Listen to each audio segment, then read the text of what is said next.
got a budding PhD candidate in the audience that I just met at the door. Congratulations. And we've got budding teachers and academics and other people in the audience, in the live audience. Welcome. And welcome if you're here in person, especially, but welcome also especially, I can't just favour one or the other, if you are joining us live online, live streaming through YouTube. Welcome, a very warm welcome, because I believe that we've got people streaming from all over Australia, throughout Asia and Southeast Asia. So hello to you, whichever time zone you're in. You are warmly welcome to join us here at Monash campus and participate in this very exciting discussion.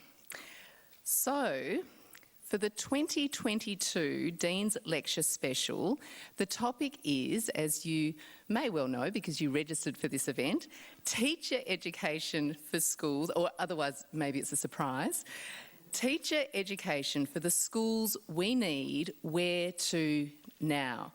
So for a start, we are now existing under an entirely new government, a new Prime Minister, just as of 2 days ago.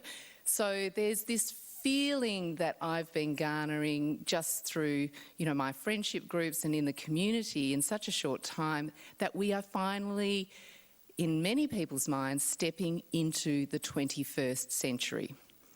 So whatever you think of it, there are big changes that are afoot, and there are lots of pledges that have been made by the new government, and we will be talking about those a little bit later in tonight's program.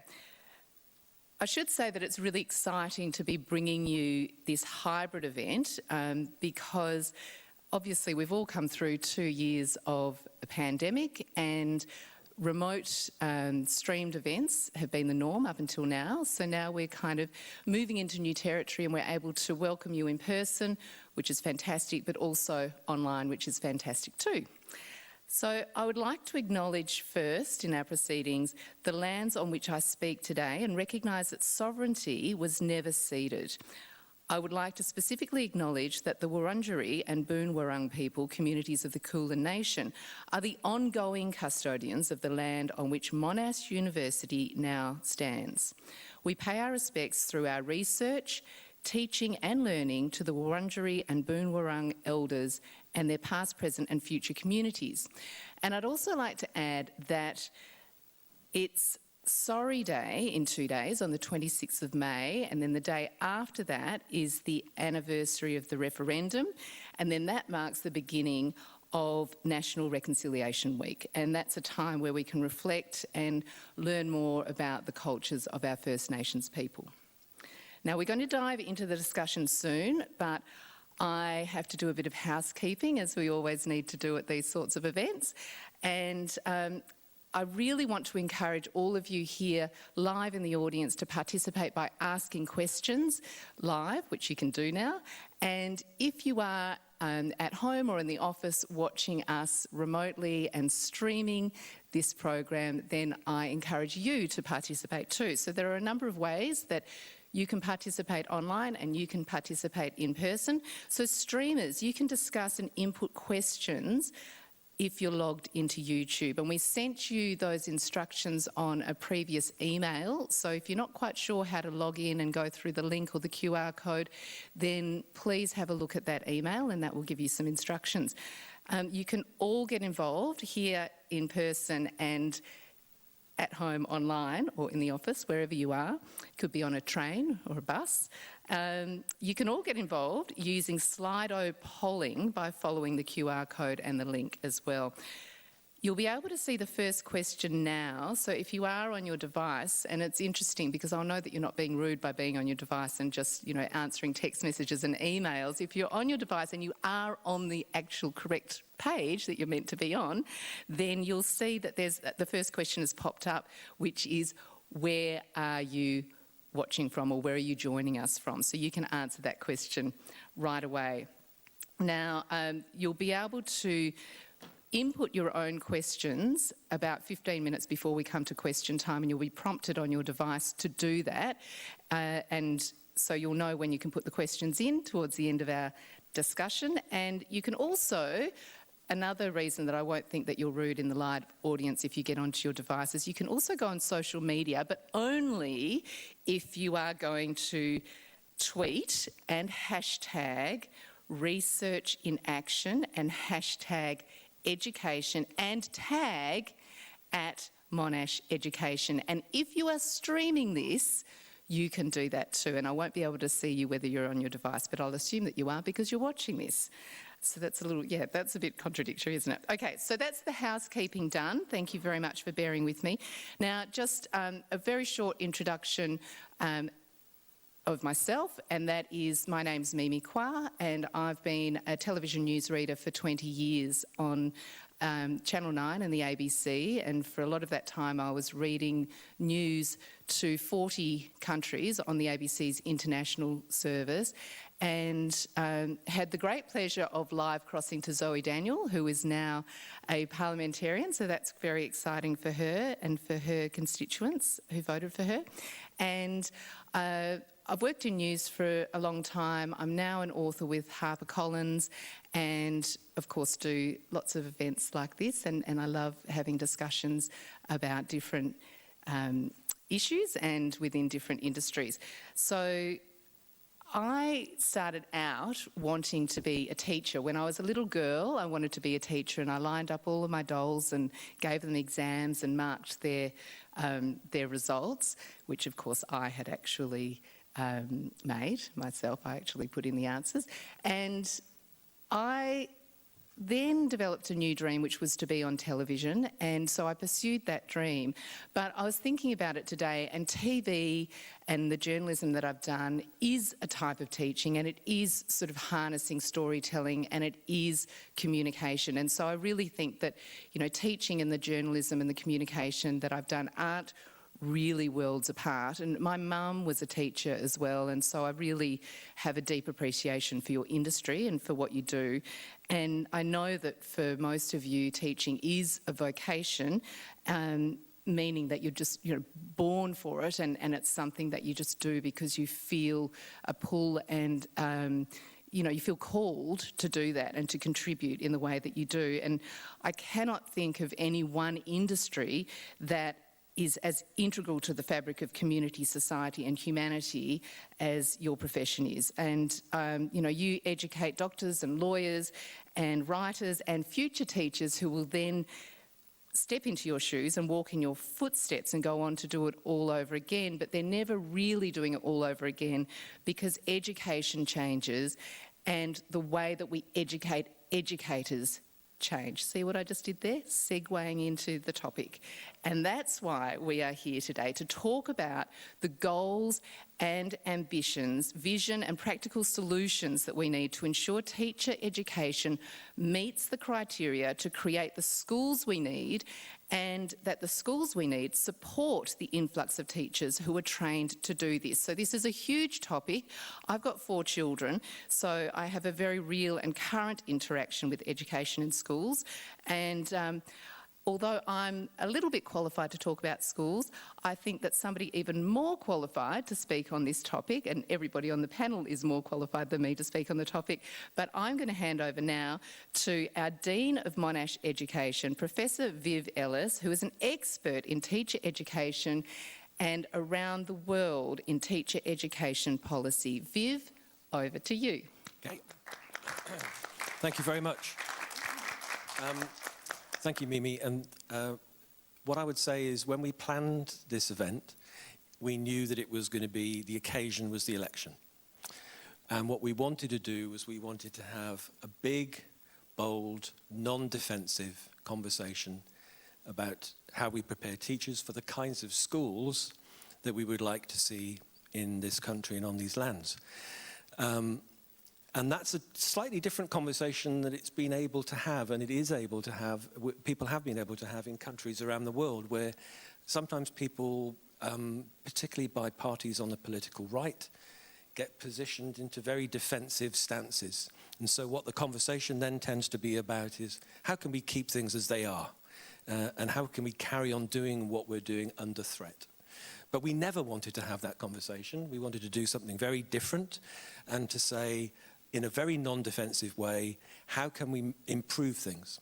How can we improve the ways that we prepare teachers, not so that we serve the needs of universities, university teacher educators, researchers, but to look ahead to the people who ultimately benefit from what we do in places like this and from the partnerships we form.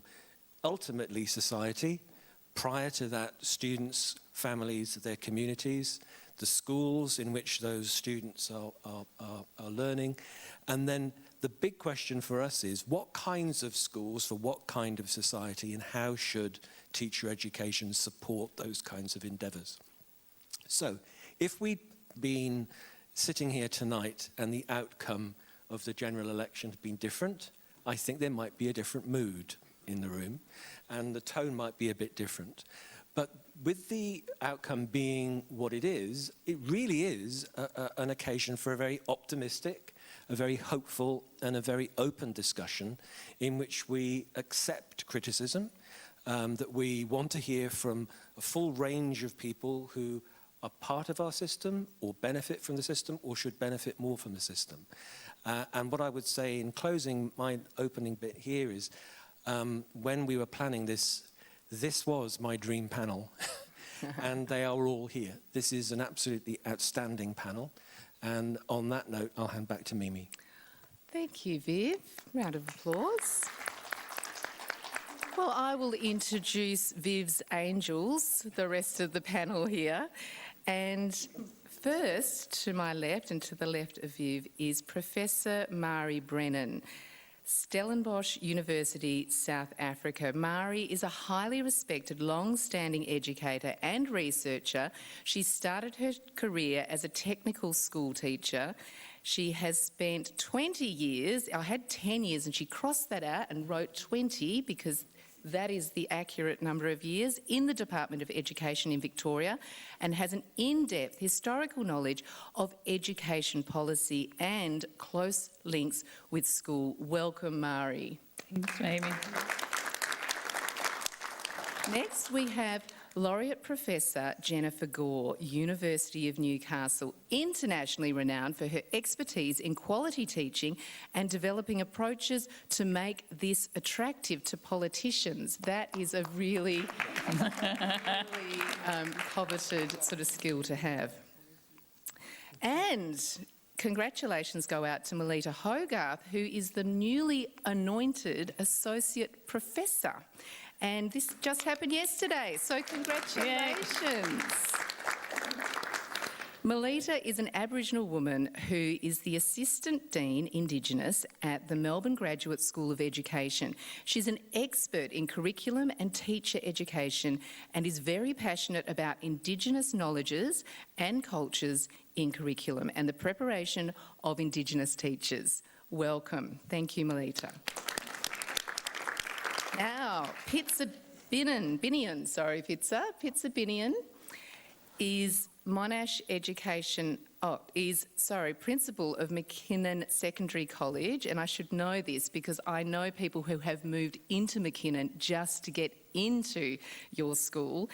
And Pitsa is the principal of the very successful McKinnon Secondary College, which is a testament to her dynamic, influential and strong character. Welcome, Pitsa. Miguel Regalo, Monash Education alum and secondary school teacher. Miguel is at the McRobertson Girls High School, and that is no mean feat. You're on the coalface of education, so we salute you. Good work. Oh. Now, please, as I go to sit down, join me again by giving our panellists a round of applause. I'm going to wrestle this microphone from its stand. Yeah. Welcome. Okay, so we're going to really get stuck into this conversation, and at the end of our discussion here on stage, you guys in the audience can put up your hands. Just old school, putting up your hands, and we'll get a microphone to you and you can ask questions. And if you are live streaming, then you can pop your question in online and we will get to your questions too. Okay, so teacher education for the schools we need, where to now? So we really need to start unpacking this by looking at what kinds of teacher education should there be for the schools we need.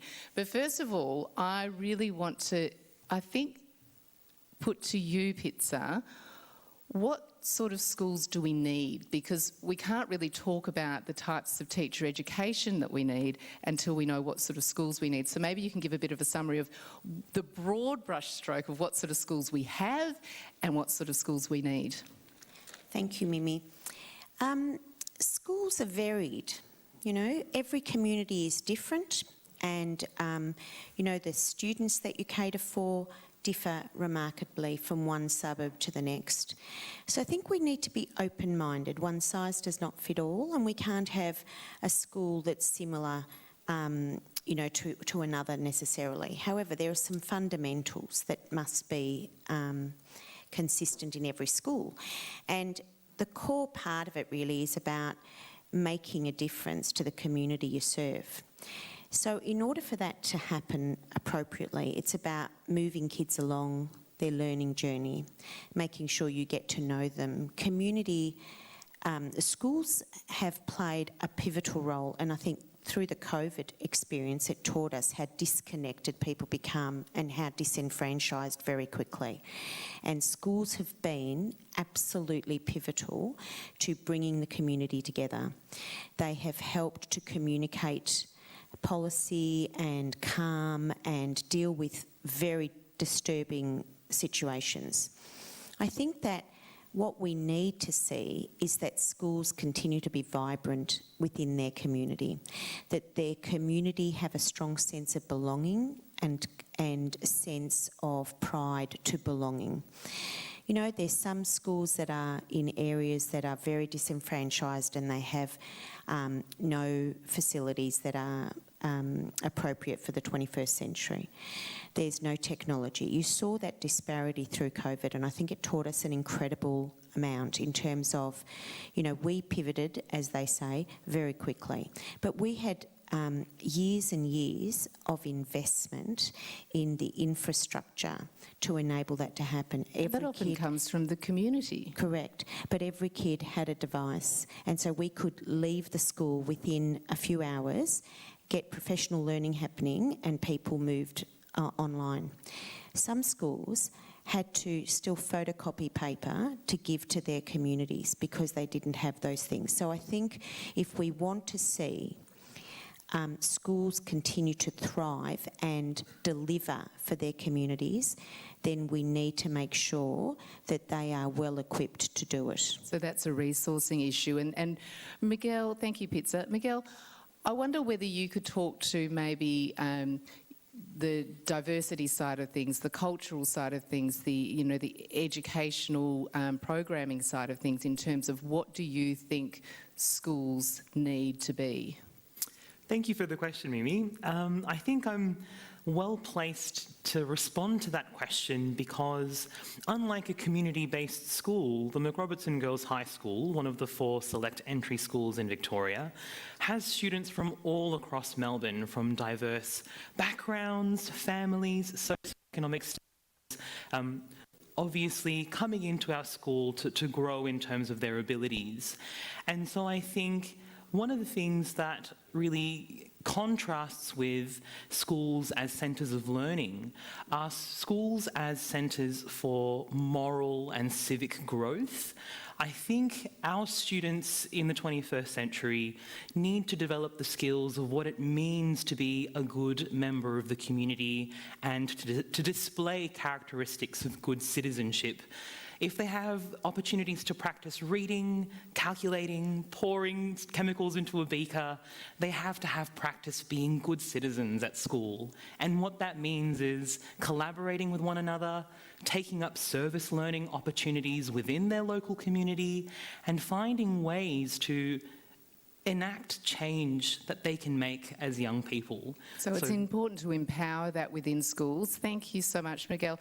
Melita, I'd like to come to you now and just ask you, in terms of putting a First Nations lens on education in schools, how do you think schools need to present in a new world of education? Thanks, Mimi. I just want to respond to some of the things that have been said by the other panellists in regards to the kind of issues of equity that were raised, in particular around schools that didn't have access to the internet and so forth. There was a lot of the inequities within that were so prevalent in COVID just kind of made those inequities were there prior to, so it just made magnified. It more explicit. Yeah, and in particular when it comes to the idea of inclusivity and so forth, I think schools definitely need to think about the inclusion of Aboriginal and Torres Strait Islander histories and cultures within their teaching and learning. It's not as prevalent. I think a lot of schools, teachers and systems think that the cross-curricular priorities are optional rather than being part of the And so does that just come down to the preference of the teacher because it's not being mandated in any particular curriculum sense? It's not mandated and specifically, but because it's a three-dimensional curriculum, and we're told it is, the cross-curricular priorities are also part of that. There's the disciplines, the general capabilities, and the cross-curricular priorities, making it three-dimensional. And so, in that sense, it is mandatory. Because but it's it needs part to of be the made Australian really curriculum. mandatory, not just the perception of it, and not with a way to, be able to get out of doing what the expectation is. Thank you so much, Melita. I now want to sort of turn to how we prepare for these schools that are well-resourced, that are inclusive, that are teaching Aboriginal history. How do we prepare for this, Mari? Did I take you by surprise? You're taking some notes. Yes, no. Well, Mari, I mean, you have strong opinions on how school, on everything and how schools should be, but how can we prepare schools and it's a big question. I mean, all of these topics are a huge, it's a huge topic, so it's difficult to just really, have one macrocosm view on any of this. But if I was to ask you to, which I am, how do we prepare for this? I reckon we've got to actually recover professional memory. We've become, as a profession, hunkered down and defensive in many, many cases, which doesn't mean that there aren't some good practices going on in some universities or some pockets of universities and some schools and some pockets of other schools. But one of the worst problems that we've got to deal with is we're so used to being the object of everyone else's gaze telling us what to do that we have to both remember and recover our history, and we have to do it with different partners. We can't do it on our own as educators, whether we're in universities or in schools or early childhood or TAFE. So for me, to prepare people, we've got to find a way to use the current moment, which gives us a pretty short window, to imagine differently. Because we have to reinvent and repurpose schools and universities. We can't leave them as this kind of international league table competing with each other up and down the wazoo, and I got 42.75 and you got 42.76. Oh dear, I failed. We've actually got to think much more difficult collaborative work together, and for me that requires us to become knowledge-producing partners. And so for teacher ed, we've got to think through how we partner with schools, with our own students as active agents, as active knowledge-producing, researchful people who can work with each other, and with schools. I mean, I'd totally throw out the current model. Myself, I'd prefer to only have grad entry for teacher ed. I know that's a mortal sin. I was going to come to that because when we're working in a construct within society on basically a colonialist education system which is steeped in religious history as well. I mean, it's all good and well to say, you know, throw it out and start again, which would be ideal, but it's not something that's going to happen tomorrow. So I thank you for your answer, and I'm going to turn to Jennifer now and ask whether, because of your experience in appealing to government and you know, getting things done, how can you do that? How can we do that and appeal to government to actually make real constructive change, not only in, well, it would have to be in legislation and in curriculum and in funding. You know, there's sort of 3 tiers to that. Yeah, it's a huge challenge, obviously, and that's why we're talking about these issues. My view is that one of the challenges we've faced in teacher education is that we've sometimes worked against each other because there are different approaches to teacher education and they're reflected in policy. People have talked about 4 traditions. There's a disciplinary tradition which says you've just got to know your stuff well and you can be a good teacher. There's a scientific tradition which says we've got to do all this research and find out what really works and then just do that. There's an experiential tradition that says we learn by observing and being steeped in schools, and you don't even really need university teacher education, just be there and learn by watching and doing. And there's a critical tradition that says basically we've got to prepare teachers who have a critical consciousness and are committed to overcoming inequity. And sometimes they've been pitted against each other, and it's why we still hear politicians talking about all the Marxists in teacher education schools. You know, where are they? There's not many left. You know, so yes, we need to do that critical work, absolutely. They get pitted against each other like so much in education, when I would argue that all 4 of those components are really fundamental. And what we do at the moment in teacher ed is we try to do everything, and we're bombarded with new policies and new curriculum and new ideas and so on. And teachers, I think, struggle to see the wood from the trees, if that's the right expression. And so we need some kind of unifying framework that distills the essence of what it means to teach. And teacher ed has always been about, you know, foundational knowledge in the disciplines, curriculum knowledge, pedagogical knowledge, and professional experience. And I've probably left content knowledge I might have left out. Those are all important parts of the process, but again, we tend to kind of compartmentalise everything. And so pedagogy is not teaching skills, you know, it's not feedback and good questioning technique. Pedagogy is the act of teaching, but also the values and the theories and the purposes that sit behind. So how do you convince or persuade the people who make those decisions that filter down to the children in the classroom at the end of the day? How do you do that? Well, sorry, and I didn't answer your government bit of the question. And this is where evidence, I think, really matters. This is where we know change happens, and we've just had the election, and we know that, you know, people speak with their feet and with their vote, and change can happen. We've just seen that it's possible. So how can you take that to that highest level? Yeah, and it's complicated again because it's hearts and minds, it's what we care about, and we saw that with the election, and people will do anything to hang on to the status quo. Yeah, you know, that's right. Change is hard. So I think it is the hearts and minds. It's about actually believing that we can make a difference, but then having the evidence to support that. And I think one of the reasons my work has captured bipartisan support is because we have a certain kind of evidence now, which is not to say that other forms of evidence aren't also really important, but it's when you have evidence that can't be refuted, it's when you finally see politicians paying attention.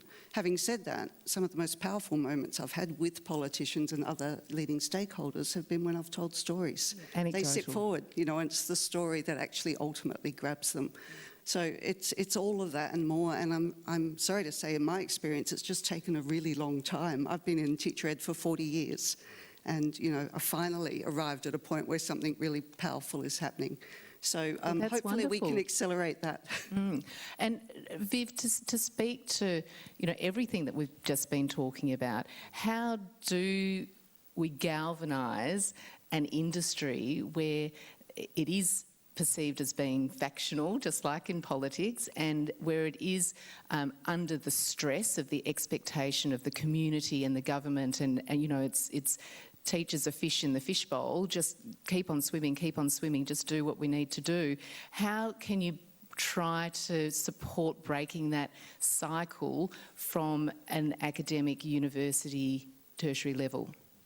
I think I'll go back to a number of the comments that have been made already. I think one is we do need good policy. And, you know, politicians are very good at rating schools and universities and teacher education. It's probably a good idea to rate policy too. So we're talking about quality teacher education. Let's talk about quality education policy. You can't have a good public education system if you systematically underfund it. You can't have a good public education system if you are trying to shape people into shapes that they're not, you know, the use of, and I always, I notice it because you can tell from my accent, I'm not from around here. I notice the colonial influence. You know, in policy, it's really strong, and it's really malign. You see bad ideas incorporated from policy in other parts of the world, introduced into this context to try to reshape the way that education is at school and university level into something that, you know, was a 19th century kind of phenomenon. So I think to go back to the question of how can you then help politicians to create good policy, there needs to be obviously an openness on the part of politicians to engage with professional groups, whether those are school teachers or university-based teacher educators and researchers, and movement on both sides. You know, that the kind of learning that's taken place through the engagement with Jenny's work over many years, working out what works, not in a classroom at this level, but what works in being a policymaker. We might need a Greta Thunberg of education. You know, and the stories are really important. You know, evidence ultimately is something that's persuasive. You know, something is evidence of something if you're persuaded by it. And stories are very powerful ways of persuading people. And changing an education system or changing the way we do teacher education, we need a powerful story about that can convince. And I think Jenny's contribution is part of that story. It rises above, you know, quite reasonable differences that people have. Well, Jenny, you might have to compile an anthology of all of the stories that have been successful in persuading, you know, the politicians from both sides into making changes. Thank you, Viv. I'm just going to dovetail right back to pizza, if that's okay, because I think what's interesting is when we're talking about this issue of the types of schools that we need, or the types of education, and the types of teachers that we need in these schools, what comes first, the chicken or the egg? I mean, we definitely covered that we need policy, we need more funding, but how can schools, Pizza, and Miguel, I can put this to you too, you're both on the coalface there. I don't mean to make it sound unappetising, but what do schools need to do to really prepare to support the new wave of teachers coming through? So I think induction and support is critical. But I think that the more that teacher graduates are placed in schools and connect with schools and do some of the work from the university in schools, the better place they are to thrive when they're teaching there. I think one of the hardest things is dealing with disruptive students and managing that on top of, you know, their teaching. And I think, you know, you really, I mean, I think one of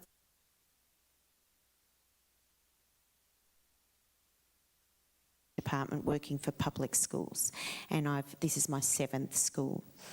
And you want to see change and you want to see improvement, and nothing stays the same. But I think that one of the best things we did was being able to select through merit processes our own staff, Before, they were just placed. Like when I first started, your number determined where you went, and there was no sort of looking at the best fit and the diversity you need and the skills you need that person to bring along. So I think, and I got to McKinnon in 97, and from 98 I've been on every single panel. It's the most important job a principal can do, selecting the staff that are going to be influential leaders and contributors to your school. And you want them to participate. You want them to be the greatest role models. You want them to actually role model the values you want to see in children, because children come from very diverse areas and backgrounds and disadvantage, and we all in this room and online have been influenced. And Mimi, I heard your wish. There is no greater vocation, but we've all been influenced by a teacher, by that one individual that we will never forget. And I think that's the power that we must harness. It's about leave the profession. So we've got to select well. We've got to make sure they're resilient. We've got to make sure that they want to contribute to the greater good, as Miguel said. It's about citizenship. It's about community. It's about, you know, that strong sense of making a difference to the world in which we live. And it goes bit by bit in terms of relationships. We need empathetic people. We need people who have got their head around mental health and the difficulties that young people are experiencing today that I've never seen before in my life. So these are the things that will help us to attract the right people and attract the people that will actually survive and thrive in schools. Brilliantly put. Thank you so much.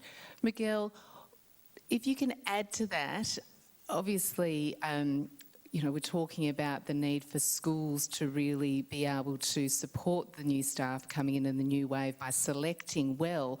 But is it also a combination, do you think, of do you need maverick teachers coming through as well as the schools that are ready to catch them when they land? I think to echo what's been said, I can only hope for the longevity in my career. I'm only my second year out of teaching, so not a statistic yet. In that respect, there are so many young people who are passionate about teaching and want to make a difference in other young people's and children's lives. But as has been heard, find it difficult to not only find a school that resonates with them in terms of their vision and values, but also feel equipped and ready and supported. As much as it is important for good teachers to be resilient, there is something, and I think this might link back to a discussion around teacher education, there is something to be said for teachers who are going through their pre-service training, learning how to be resilient, learning self-care strategies in order to survive and thrive the hustle and bustle of the school day.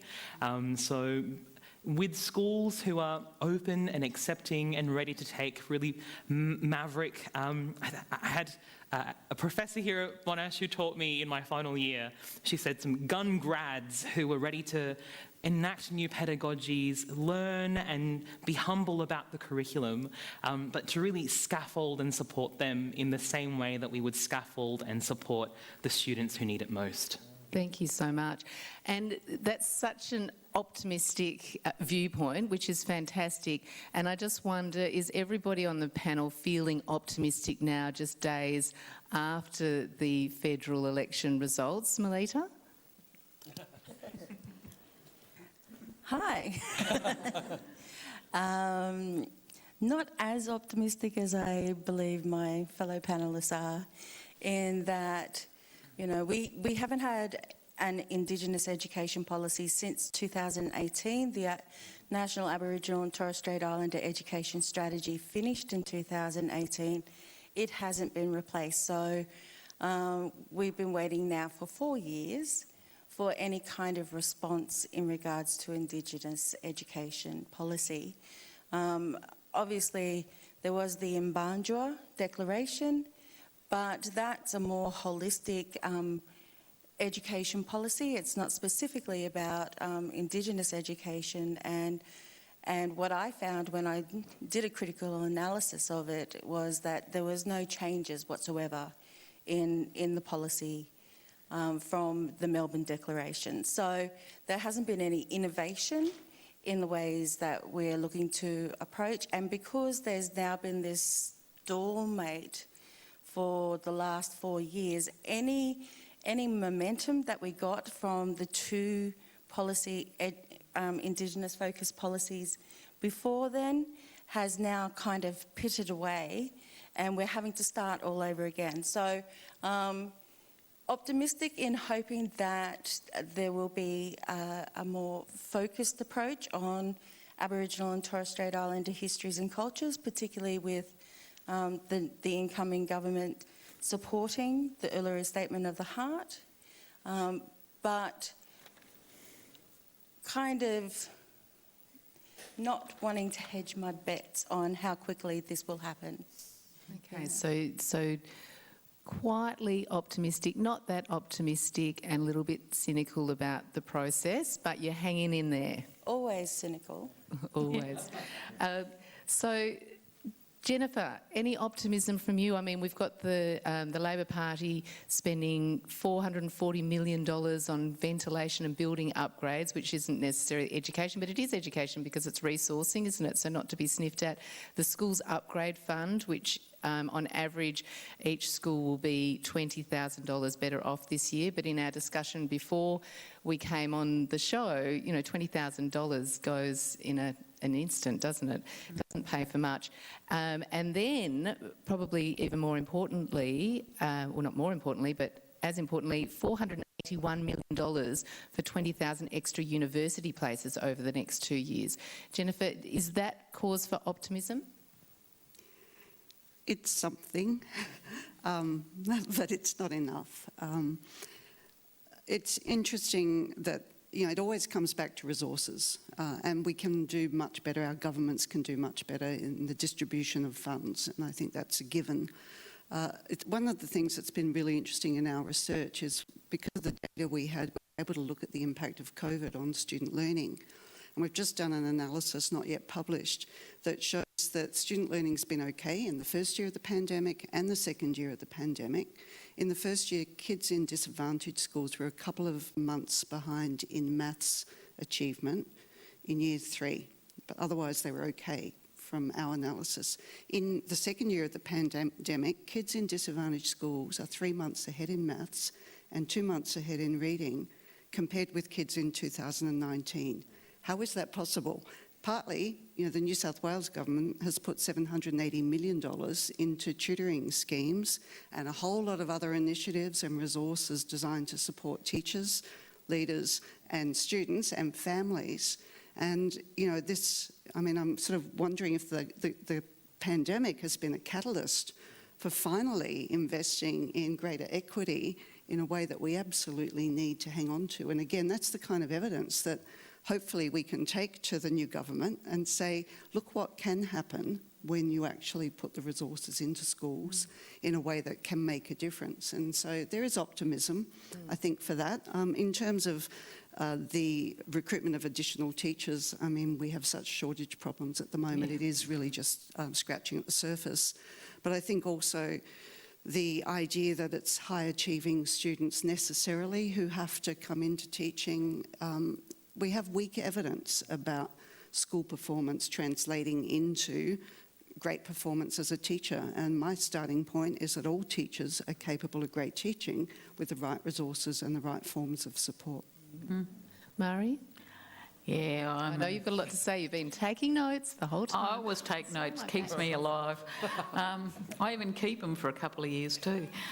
But I was actually thrilled to bits that there weren't too many education policies in the election, because almost all the political parties, when they bother to have an education thing, they've all drunk the neoliberal Kool-Aid, and we all get metriced to death, counted and numbered, all the wrong things, and we really need to be thinking about very different kinds of schools, very different kinds of curriculum, very different kinds of options for teaching, and very different teacher ed.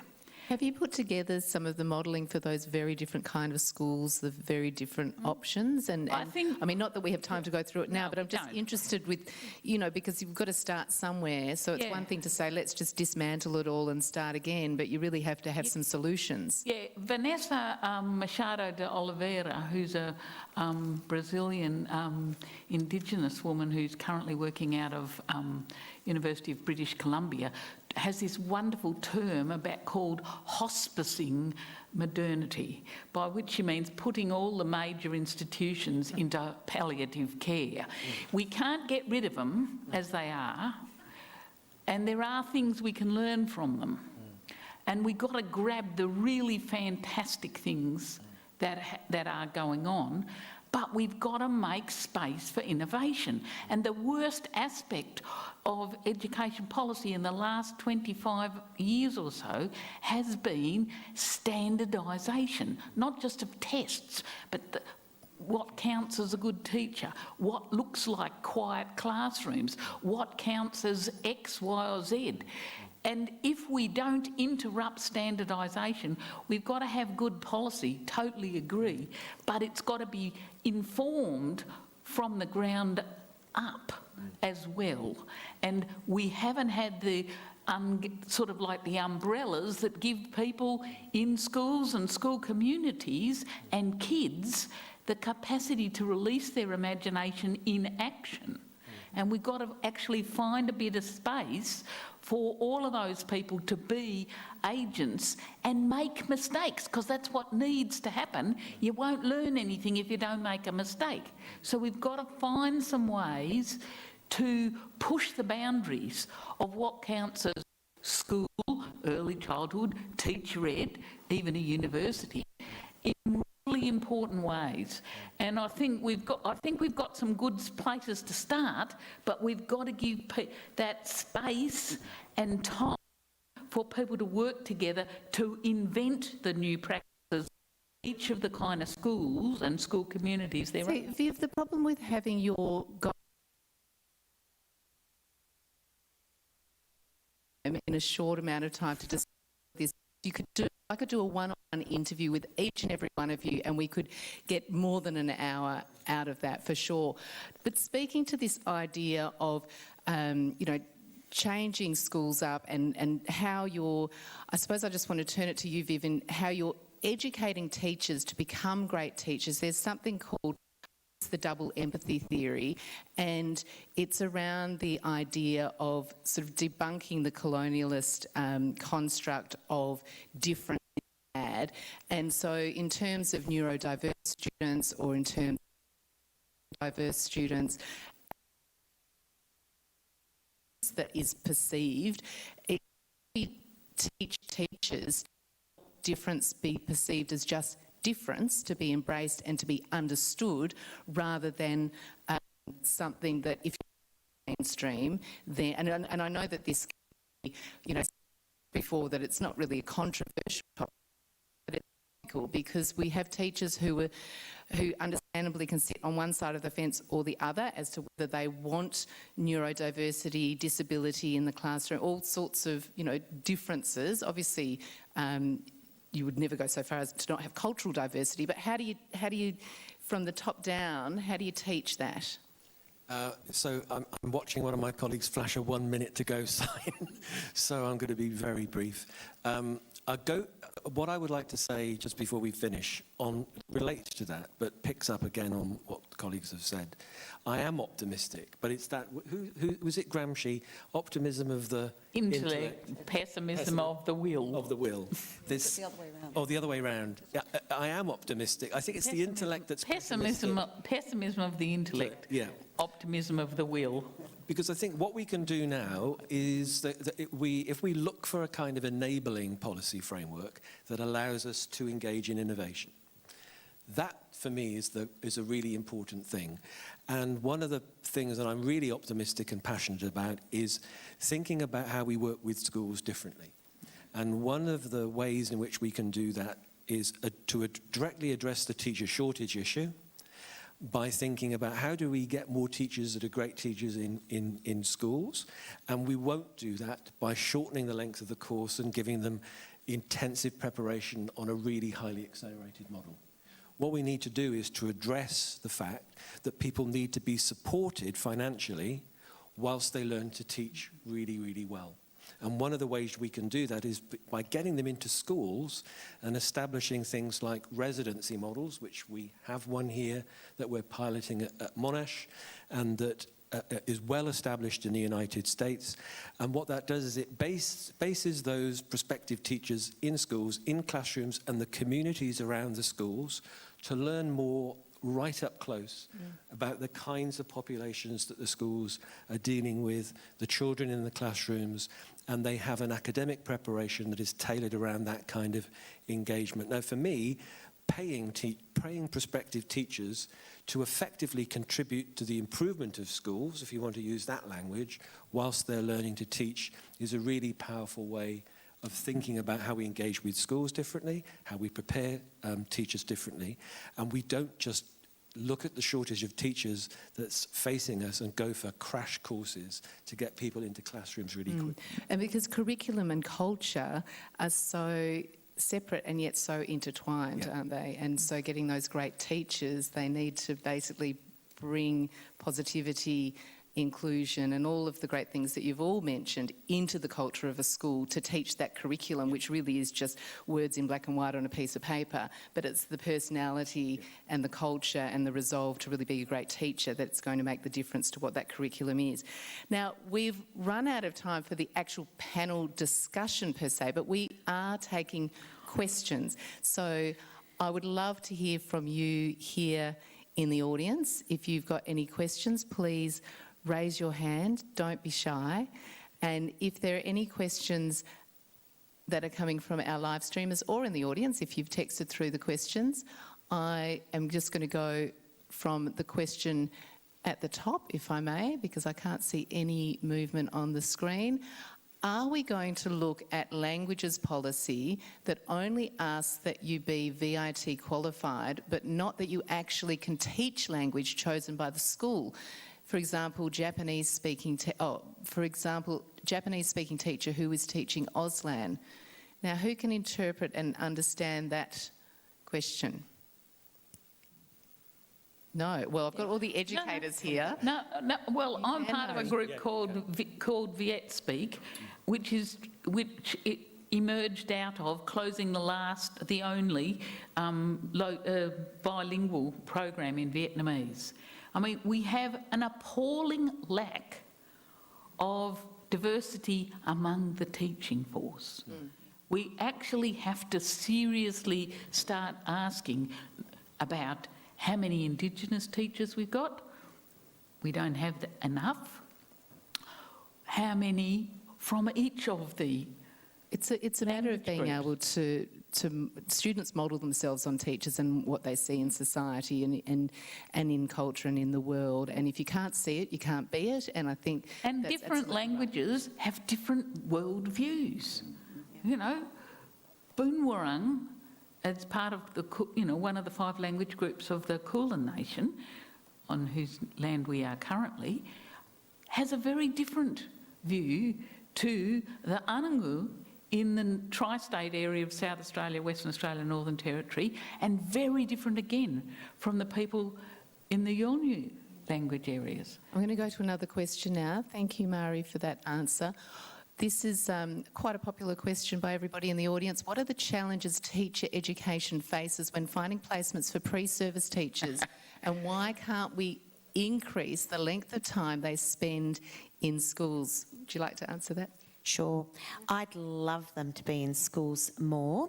I think, and we really need to be working with the associations, the principals associations, to try and encourage more placements. I think it's absolutely terrible for young people not to have access, people who are training to be teachers, not to have access to school communities. It's really, really important part of their learning. And I think they build relationships with their peers, they collaborate and they learn on the job. And I think we've seen great success with some of those residents and Teach for Australia and other sorts of forms of programs where they are placed in schools. There's a little bit of payment given while they're training and they've not got a full allotment, but they're supported as part of their training. I think it's absolutely a crucial part of their learning, and I would encourage more, not less.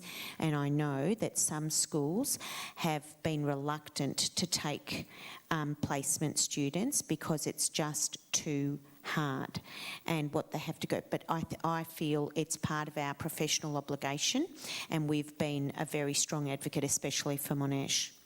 Thank you. This is a great question. How do we create equity when our... Oh, no, sorry. It just moved. What are the challenges teacher education... Oh, moved again. How do we create equity when our education systems are split public versus private and our policies come from both federal and state government? How do we create equity? I mean, that's just such a great question, because if we have equity, then what is the fundamental difference between public and private, Jennifer? The history of this split between public and private in Australian education is so problematic and unusual across the world, and it's going to be really hard, I think, to turn it around. And the Gonski Review gave it a good go at it, and we've had Gonski 2.0, and we're still not really any closer, especially when so many people in power have particular views about how they want to see the current system maintained. So it really is going to take a bold move. Inequity sets people up for their whole lives, feeling that inequity. Yeah. So and I think the entitlement, the privilege, the lack of humility, the arrogance, some of those things that I'm certainly not wanting to tar all people in private schools or independent schools with that brush, but I think that we end up just fosters that type of culture, fostering that inequitable system, and somehow there's so many great things that go on in independent schools in terms of service learning provisions and all sorts of positive initiatives, but we need a bold move if it's going to actually turn around. It's so structurally embedded in our education system. thank you. Has it been frustrating to see that education has gone missing during the campaign, despite some of the deepening issues in the sector during COVID, such as teacher burnout and retention? I mean, Mari, you spoke before that you liked that it was quite simple, at least, because we weren't being inundated with statistics and figures. But do you feel that teachers and education were a bit forgotten in the campaign? I was actually pleased they were, because I think we would have had appalling policies, and the little tiddly bits around the edges that are just tinkering to keep the system propped up Melita, is what not do you really think? good. I'm not asking you what you think. I love asking all of you, but Melita's always got something up her sleeve. I don't want to disagree with Murray because I love her, but for me, I thought it was a bit of a cop-out, that there wasn't consideration of actual teachers and schools, that a lot of the kind of, that you shared, the policies that were coming out, were looking at initial teacher education and post-schooling. And so for me, I was hoping to hear something about how they were going to support teachers who did so much work when they pivoted. Miguel, did you feel let down?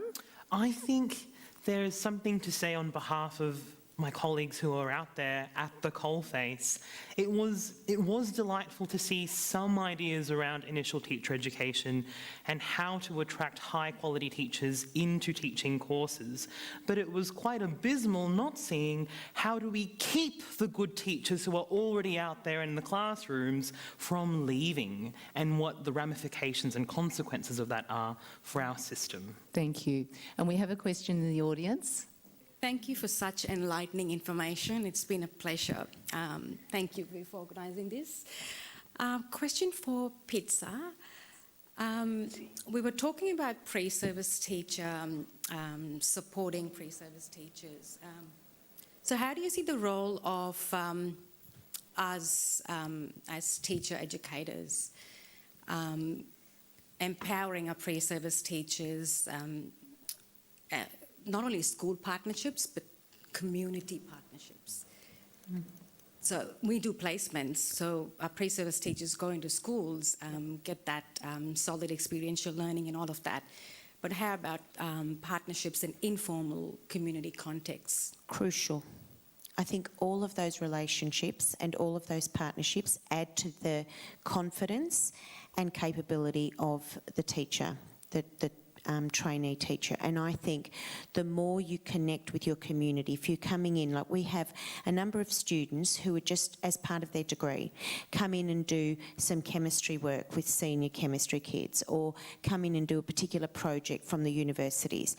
It's again building those links, staying connected, and then if they were, wanting to pursue their Master of Education and then come back and they already are familiar. So I think the more we build those strong partnerships, the stronger will be the capability of these teachers. I say young, but, they're varied in age. I take that back.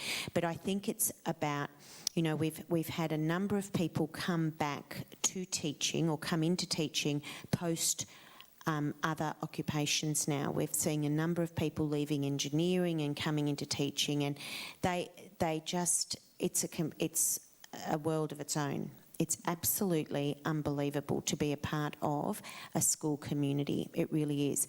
But we have work to do. There's obviously a lot of work to do in terms of supporting these people to be able to cope with the demands of a school. And it's about mentoring them, and it's about shadowing, and it's about availing yourself to be connected with these local community hubs, and then come back into school. So I think there's a lot to contribute both ways. Thank you. Oh, we have another question over here to the left. Can I just say, while the mic has been taken over there, that I'm really concerned about this notion that we simply give people shortened degrees. Viv's said it, but we talk on the one hand about raising the status of teaching, and then on the other hand we say let's halve the length of a postgraduate degree. We wouldn't do that in medicine or any other field. Exactly. So why do we keep saying we want to raise status and in the very same voice effectively do things that undermine the status of the profession? Makes no sense. Thank you. Hi. My question is sort of touching on a different aspect, and this is I've often pondered this question, which is why I'm here, and I definitely acknowledge the complexity and I have no solutions. But one of the things that I wonder is to what degree is our curriculum actually limiting the sort of innovation in schools that we're looking for? If we observe the current Australian curriculum and the ha-hoo over what ultimately, in my personal judgment, is a very unexciting and non-progressive change, the difficulties just to get that through. I feel like I would love to see a government who actually asks questions in a much more open sense. What is the purpose of schooling and curriculum? And let's have some really definite guidelines and criteria so that when all the arguments start, that invariably will, as everybody hangs on to their pet topics and whatever it is, that you have these guidelines and principles that have obviously need to be thrashed out in the first place, which would be interesting, to use as some sort of measure for making a decision to quieten people and actually allow progress to occur. And I guess, I'll finish, but to me then, if you had that, then the teacher training in the schools could do the innovation. And I feel like, our current system in year 12, and anyway, I will not go on, but you get the Thank you. picture. Thank you for the question. And to whittle that down, Viv, what... Melita. Oh, you're looking at Melita. Oh, she's got something to say. Okay, go ahead, Melita. You're a very gracious host, Viv. Thanks, Viv. My first response would be that first we need policymakers who are actually educators, and education ministers that are educators to actually understand the nuances of curriculum and the kind of things that we do as teachers. I don't think that's fully understood. So the kind of premise of the question where it's like, when can this happen, or how can that happen, would mean that kind of conversations and the past government spent quite a long time holding out so that they could get that curriculum review through before going to the election. So no doubt with the new government coming in, there'll be a review as soon as they start the work, which happened exactly when the Liberal government came in. And so there could be changes that will occur, but cynical Melita is still saying that you just can't trust what's going to happen or any goodwill or good intentions, because the fact is that the people that are making the decisions are not educators. Viv. I think that there's a broader problem for me too, which is curriculum is assumed a sort of status of a big fantasy solution to everything. If you just get it right, you get the list of content right, and that is taught systematically to classes, all good. And that applies in the way that very often policymakers think about teacher education reform. If we get it right in this room, then somehow brilliant teaching will happen in a classroom. And it's a total fantasy. And it's a fantasy that I think works because policymakers haven't been genuinely interested in engaging with what does it mean to create the kinds of policies that allow the kind of creativity. Mari was talking about professional memory involving the kind of creativity built on a professional knowledge that allows people to have agency, develop new ideas, build knowledge together. All of that, if you think of teaching, is absolutely critical. And so I would say I'd put the emphasis on that side of things, the kind of the professional memory, inducting people into that, giving them the license and establishing their agency to and for curriculum to be part of that, a living thing, something that is communicated about, that is shaped in an interaction between people and multiple dimensions of influence in a school and in a community and a society. But I think this really strong emphasis on curriculum that you see in some reform contexts is actually really malign, because it makes it such a simplistic solution to problems that are sort of poorly defined then to start with. Thank you. Now, Pitzer, you're on panels. You're in the Age newspaper, according to this question. And that question is, yesterday you were quoted in the Age about a story about increased school refusal and absenteeism.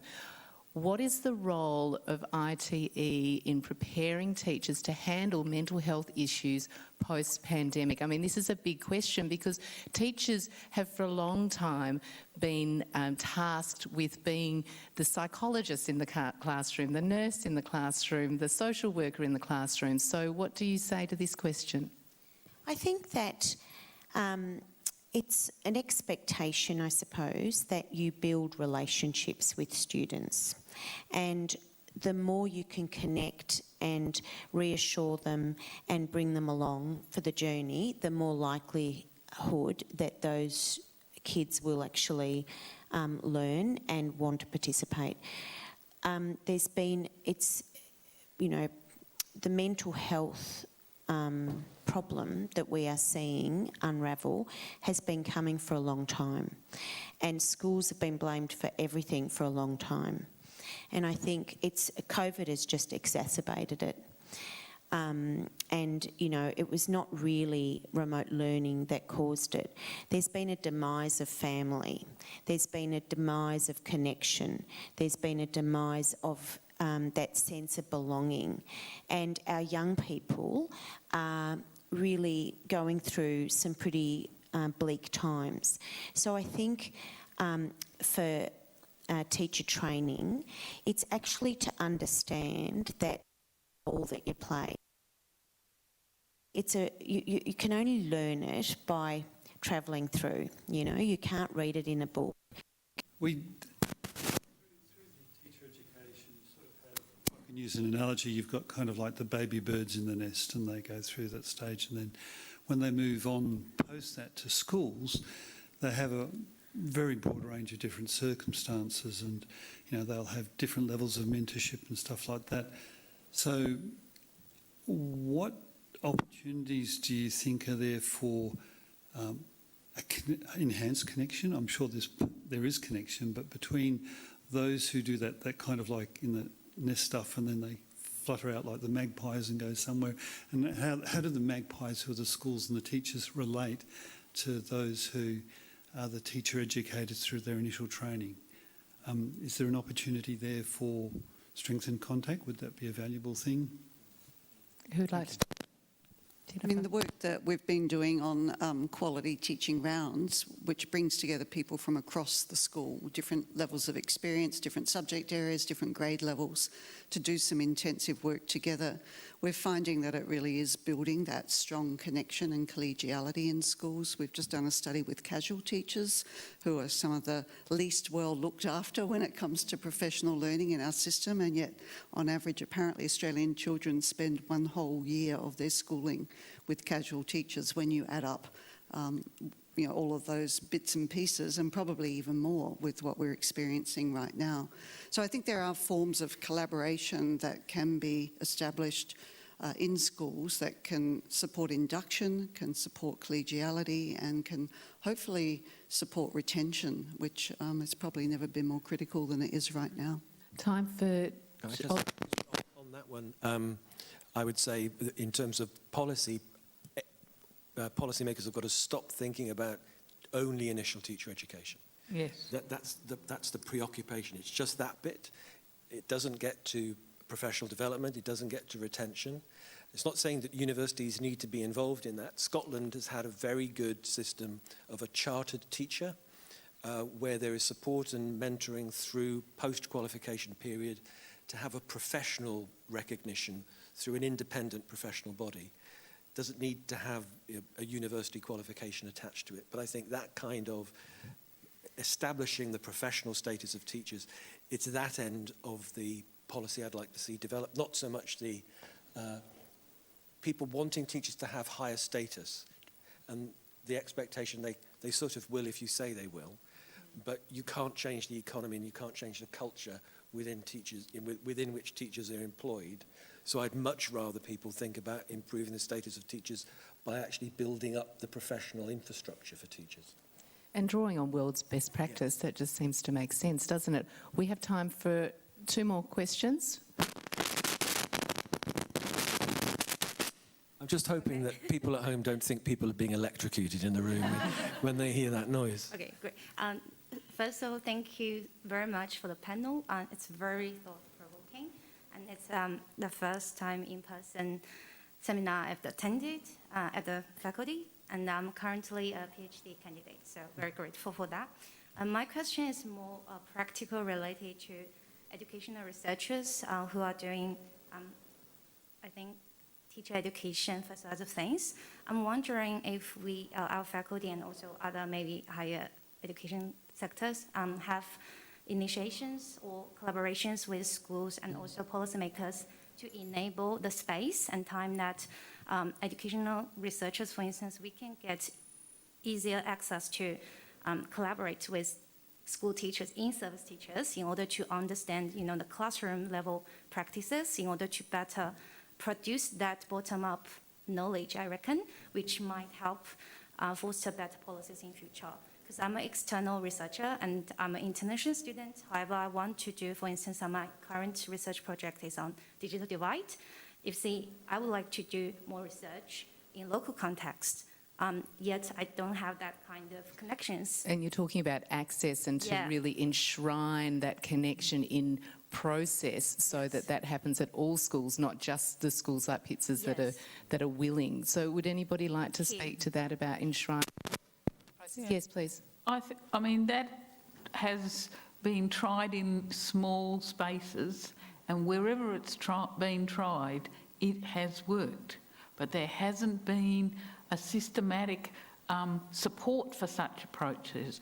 And, I mean, one of the ways we've got to start thinking is how the teacher-educator co-researching and co-investigating with pre-service teachers, with doctoral and master's students, with teachers in classrooms on things that the students themselves in schools want to learn and think about, the problems that matter in their life. Because one of our key problems in education is we're looking at old kinds of knowledge, and most of the so-called best practices are old practices that don't fit our current society.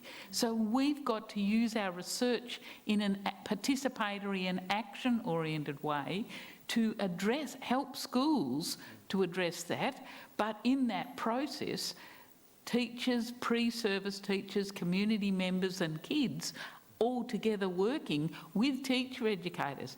It's a much more exciting model than, I'm a researcher and you're a student and you're a student teacher and you're a... It can't just exist in silos. And last question from the audience. Okay, thanks very much. Last question. The recent election and others...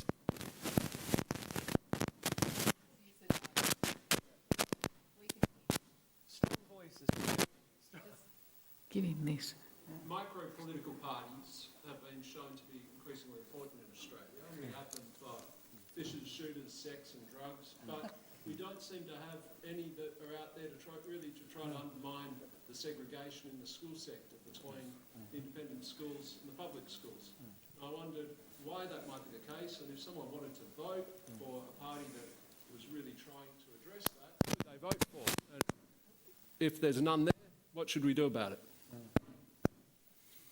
Or does everybody just want to keep the status quo, as we've discussed? Not saying everybody here, but just saying that that just seems to be the general feeling. And I'd just say it's a really interesting observation, and it's almost signals just how ingrained it is in our society that we don't have a group rising up against it, trying to do something about it. And so maybe you should lead this new party. People are talking about it. You know, there is water cooler talk about just that, but nobody's actually taking action. So it's interesting, that you raised that, because I wonder who will. Now, in terms of last comments, I'd love you to speak to this last question from our virtual audience. And this question is a statement and a question. There are so many great conversations happening here tonight. So to end on an optimistic note, and I'll put in brackets, Melita, I'm just joking, how and when can we get started on improving these issues? And I'm going to go from Miguel at the end and roll it on down here to Viv, and he can have the last word because it's his lecture. Whilst I might not have any insight into when, I think when it comes to how, I'd really like to echo the sentiment that's been raised around the quality of our teachers depends on the interrelationships we have with teacher educators, with students, access to research, access to placement experiences. So I think when it comes to who can get started on improving these issues, it'll be all of us together. Thank you. I think that the most important way to enact change is actually looking at leadership in schools. And I think that the leaders in schools are absolutely pivotal if you want to bring about a cultural change and an educational change at the school level. And a lot can be done. But it just depends on where you are on your journey of improvement in that school. It's not possible if you're at the far spectrum coping with, you know, terrible trauma and other things. It just depends on your local community. But I think if you want to bring about change, and we've taken on QTR with from Jenny's work, and we started with 2 groups of 4 people, 8 people, and then we spread that to the next 10, and then we spread it to and that's how change happens in any organisation, small from the ground up, and you build an understanding of why you're doing things and, you know, why you're changing things. So I think in any school we can have all the great policies, we can have curriculum and information about pedagogy, but the reality is, depends on the culture of a school. That will determine the success of those kids and the ability of those teachers to actually bring about the best. Okay, so how can we affect change is, from my particular lens, something I haven't spoken about tonight is in regards to a project that I'm leading, that we're looking to support classroom teachers to actually foreground and embed Aboriginal and Torres Strait Islander histories and cultures within their teaching and learning. But as I'm in the kind of position where I'm actually from Melbourne Graduate School of Education at the University of Melbourne, so I work in initial teacher education. There's only 12 of us, as in 12 Aboriginal or Torres Strait Islander people working in initial teacher education Australia-wide. So for us, it's about, as I work in MGSE, we're making sure that we're looking to centre Indigenous knowledges within our teaching and learning.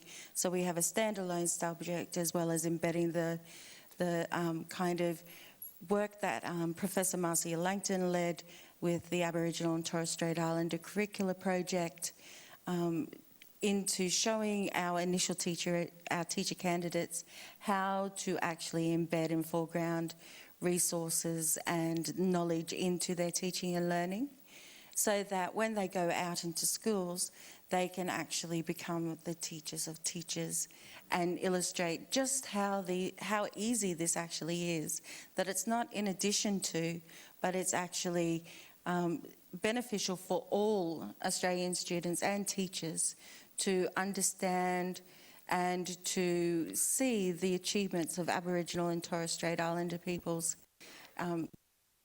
from historically, but in contemporary Australia. So I would like to say that we can start doing that now.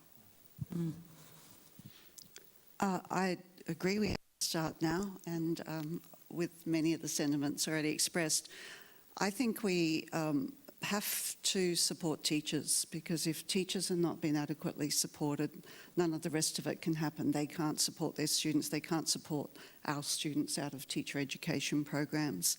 And that support has to be substantive, it has to be structural, and it has to be relational. Those kind of 3 pillars, if you like, are critical. And we have to invest in the existing teaching workforce. So we're losing too many of them already, and we're short-staffed already.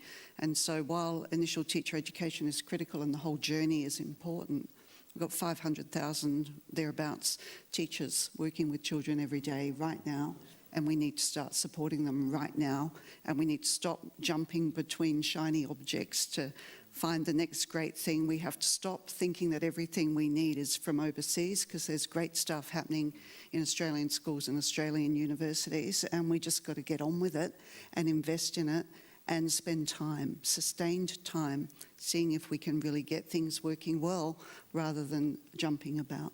Thank you. Yeah. I mean, yeah, optimism. I really want to see the knowledge producing for a future, for what we want to make schools, and you can't just have a vision and then go and implement it. The way you get there is by trialling, doing things, inventing on the run, documenting as much as you can. A bit easier now, we've got mobile phones and things like that. But that kind of participatory, action-oriented research work has to be the core that we do for students in schools. Right? The main reason recycling worked in Victoria in the early 80s was because grade 3s really convinced their parents. You know, it's not just for the senior level. We've got to do it all the way through. So kids, teachers as researchers, community partnerships with research about what can we do about this, pre-service teachers as knowledge producers, higher degree people doing the work with those people, and teacher educators in there helping shovel it along. And to me, that's actually possible, except probably for the teacher educators, because they have no funding whatsoever and almost no time. And so we've actually got to do it with people in schools, and in the universities have to have real time allocated to it in their jobs. Thank you. Viv, the last word. And I am optimistic, and we've already getting on with things, but I think what the current moment offers us, I hope it offers us an enabling policy framework. It's supportive, it challenges us, but if it doesn't, we're going to get on with things anyway, because my guess is we won't be facing the same kind of barriers and blocks and obstacles and, you know, turf wars and culture wars and all of that stuff. So a faculty of this size at Monash, this faculty has had a very strong reputation in teacher education for decades, long before I was here. But a faculty of this size has got a responsibility to lead on that. You know, we're a very large faculty. We have thousands and thousands of ITE students. And if we're not taking bold steps forward in a new direction, who can? So I am really optimistic. And the fact that we've got a moment now where we can be serious about it and we don't have to be defensive about it, I think is actually really energizing. Bravo. Thank you so much. I would like you all to please give our panel a huge round of applause as we come to the end of the 2022 Dean's Lecture. Miguel, Pizza, Melita, Jennifer, Mari and Viv, thank you so very much. And thank you all for joining us. I really think it was such a stimulating conversation. We could have spoken for hours. I hope that you in the audience enjoyed it. I'm sorry to have had my shoulder to some of you during the discussion. We sort of needed a bit of a round table, didn't we? But I think that you'll walk away with hopefully as many answers as you have questions, but there is, of course, no one solution. But I think tonight you have all brought your I'm just astounded, floored and impressed by the wealth of knowledge that you each bring from very sort of diverse experiences to the one topic. So thank you again. Please, another round of applause.